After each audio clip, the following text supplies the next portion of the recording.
प्रदेश से है, जहां पर इस साल विधानसभा चुनाव होने हैं। बीजेपी मध्य प्रदेश में चुनाव से पहले जन आशीर्वाद यात्रा निकाल रही है, लेकिन मध्य प्रदेश की पूर्व सीएम और बीजेपी की वरिष्ठ नेता उमा भारती बीजेपी की जन आशीर्वाद यात्रा पे ना बुलाए जाने से नाराज नजर आती हैं।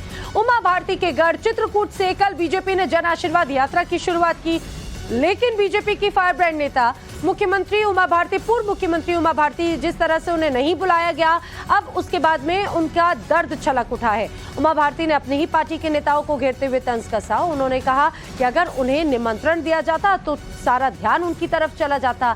इतना ही नहीं, बल्कि उमा भारती ने तो ज्योतिरादित्य सिंधिया पर भी तंज कसा है।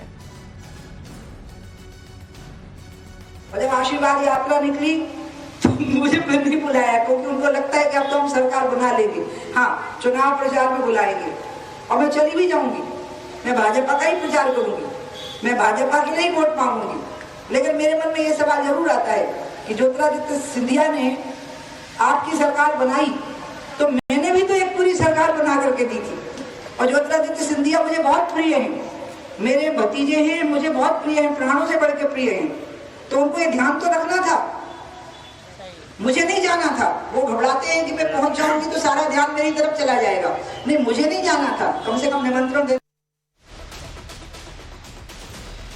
तो उमा भारती को आपने सुना। उमा भारती ने कि जिस तरह से अपनी नाराजगी जताई, हालांकि उमा भारती ने इसके बाद सफाई भी दी। उनका कहना है कि मेरे मन में शिवराज जी के प्रति सम्मान और उनके मन में मेरे प्रति स्नेह की डोर अटूट है और मजबूत है, वो हमेशा रहेगी।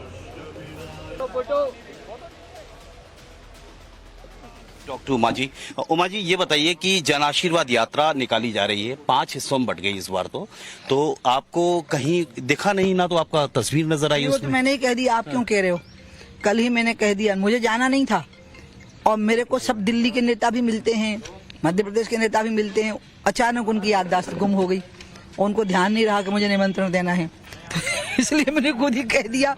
और वो जानबूझ के कहा, क्योंकि मध्य प्रदेश कार्यकर्ता आधारित पार्टी है, यहाँ कार्यकर्ता और संगठन का बहुत ध्यान रखा जाए, इसलिए कहा है मैंने। नहीं दीदी, पिछली बार एक यात्रा निकली तब भी आपको पूरी तवज्जो दी गई, 5 यात्राओं में भी ऐसा तो नहीं है कि इतने हिस्सों में बट गई है यात्रा कि मेरे हिस्से में तो कुछ बचा ही नहीं? नहीं, ऐसा मैं उस टाइप का मैं सोचती नहीं हूँ। ये कोई प्रॉपर्टी का मामला नहीं है, ये समर्पण का मामला है। तो मेरे हिस्से में कुछ नहीं बचा नहीं है, मेरे हिस्से में सारा जहां है वो मैं सारे जहां के हिस्से में लिखी हुई हूँ, ऐसा कुछ नहीं है। लेकिन हाँ, ये जरूर है कि मध्य प्रदेश कार्यकर्ता और संगठन आधारित पार्टी है। आप कार्यकर्ताओं के लिए घूम फिर रहे हो, तो यहाँ आते ही हो, मिलते हो, घंटों बैठे रहते हो, तो याद तो कर लेते कि दीदी आप भी आ जाओ, कह देते कि आप आना नहीं। क्योंकि ये तो सही है कि जब मैं होती हूँ तो भीड़ उधर की तरफ। 20 साल पहले एक साध्वी के सियासी तब ने एक राजा की जमी जमाई सत्ता को उखाड़ फेंका था। आज उस साध्वी को इतना सम्मान भी नहीं दिया गया, उनका तस्वीर नहीं, मेरे सम्मान में कोई कमी नहीं रहती है, और उनकी तस्वीर लगा देने से मेरा सम्मान नहीं बढ़ता।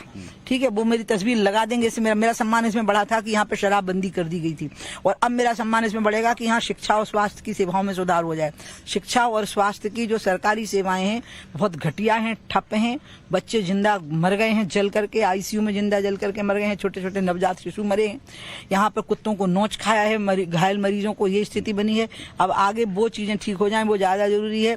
मेरा कोई अपमान नहीं कर सकता। आखिरी सवाल शॉर्टली, क्या आपको शिकायत है अगर जन आशीर्वाद यात्रा इस तरह से निकल रही है कि उमा भारती को कहीं से? मुझे कोई शिकायत नहीं है। मुझे तो आश्चर्य हुआ था कि ऐसा कैसे हो गया कि मुझे हर जगह में चिरौरियां करते हैं, मिन्नतें करते हैं आने के लिए, और अचानक याददाश्त गुम हुई उनकी। तो बस मुझे आश्चर्य हुआ है ना। सरकार बनने के बाद कहीं ऐसा तो नहीं उमा भारती भूली जाए? अभी तो मैं कहाँ सरकार में थी? अभी 5 साल ना मैं केंद्र में मंत्री थी, राज्य में तो मैं हो ही नहीं सकती मंत्री।